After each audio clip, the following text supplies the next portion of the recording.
News ബ്ലാസ്റ്റിലേക്ക് വീണ്ടും. എറണാകുളം പെരുമ്പാവൂരിൽ ഭാര്യയെ വെട്ടിക്കൊലപ്പെടുത്തി ഭർത്താവ് ആത്മഹത്യ ചെയ്തു. അംബിക, ഭർത്താവ് ചന്ദ്രൻ എന്നിവരാണ് മരിച്ചത്. ആക്രമണത്തിൽ ഗുരുതരമായി പരിക്കേറ്റ മകൻ കളമശ്ശേരി മെഡിക്കൽ കോളേജ് ആശുപത്രിയിൽ ചികിത്സയിലാണ് ഉള്ളത്.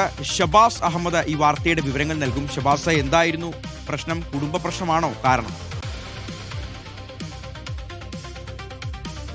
ഷിയാസ്, ഇന്ന് പുലർച്ചെയാണ് പെരുമ്പാവൂർ മഞ്ഞപ്പെട്ടിയിൽ ഇത്തരത്തിലൊരു ദാരുണമായൊരു സംഭവം ഉണ്ടാകുന്നത്. ഭർത്താവ് ഭാര്യയെ കൊലപ്പെടുത്തിയ ശേഷം ആത്മഹത്യ ചെയ്യുകയായിരുന്നു. മഞ്ഞപ്പെട്ടി സ്വദേശി അംബികയാണ് മരിച്ചത്. 60 വയസ്സായിരുന്നു. ഇവരെ കൊലപ്പെടുത്തിയ ശേഷമാണ് ഈ ഭർത്താവായിരുന്ന ചന്ദ്രൻ പുറത്തിറങ്ങി ആത്മഹത്യ ചെയ്തത്. ഈ ആക്രമണത്തിൽ മകനായ സനലിനും ഗുരുതരമായി തന്നെ പരിക്കേറ്റിട്ടുണ്ട്. ആദ്യം പെരുമ്പാവൂർ താലൂക്ക് ആശുപത്രിയിൽ സനലിനെ പ്രവേശിപ്പിച്ചു. പിന്നീട് കളമശ്ശേരി മെഡിക്കൽ കോളേജ് ആശുപത്രിയിലേക്ക് മാറ്റുകയായിരുന്നു. കുടുംബ പ്രശ്നം തന്നെയാണ് ഇങ്ങനെ ഒരു ദാരുണമായ സംഭവത്തിലേക്ക് നയിച്ചത് എന്ന് തന്നെയാണ് പോലീസ് പ്രാഥമികമായി പറയുന്നത്. പല പ്രശ്നങ്ങൾ ഇവർ തമ്മിൽ ഉണ്ടായിരുന്നു. ഇതിന്റെ ഭാഗമായാണ് ഇന്ന് പുലർച്ചയോടുകൂടി ഭാര്യയായ അംബികയെ ചന്ദ്രൻ കൊലപ്പെടുത്തുന്നത്. പിന്നീട് ഈ വീടിന്റെ പ്രദേശത്തുള്ള പറമ്പിലേക്ക് ഇറങ്ങിക്കൊണ്ട് അവിടെയുള്ളൊരു മരത്തിൽ ഈ ചന്ദ്രൻ തൂങ്ങി മരിക്കുകയായിരുന്നു. ഈ ഭാര്യ അംബികയ്ക്ക് കഴുത്തിലും ദേഹത്തും തലയിലും അടക്കം ഗുരുതരമായ മുറിവുകൾ ഏറ്റിട്ടുണ്ട്. മൂർച്ചയുള്ള ആ ആയുധം കൊണ്ടാണ് ഈ ആക്രമിച്ചത്. പ്രതിയെ ക്രൂരമായി ആക്രമിച്ച് കൊലപ്പെടുത്തിയതിനു ശേഷമാണ് വീടിന് പുറത്തേക്ക് ഇറങ്ങി സമീപത്തെ ഒരു മരത്തിൽ തൂങ്ങി മരിക്കുകയുണ്ടായത്. ഇവർ തമ്മിൽ പല പ്രശ്നങ്ങൾ ഉണ്ടായിരുന്നു എന്നാണ്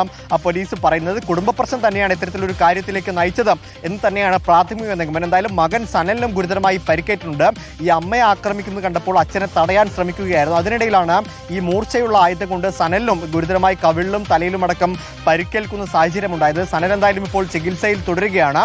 ഇന്ന് പുലർച്ചയോട് കൂടിയായിരുന്നു ഇത്തരത്തിൽ ഈ പെരുമ്പാവൂർ മഞ്ഞപ്പെട്ടിയിൽ ഭാര്യയെ കൊലപ്പെടുത്തിക്കൊണ്ട് ഭർത്താവ് ആത്മഹത്യ ചെയ്യുന്ന ഒരു ദാരുണമായ ഒരു സംഭവം ഉണ്ടായത്. ഷിയാസ്, ശരി, ഷബാസാണ് ഈ വാർത്തയുടെ വിവരങ്ങൾ നൽകിയത്.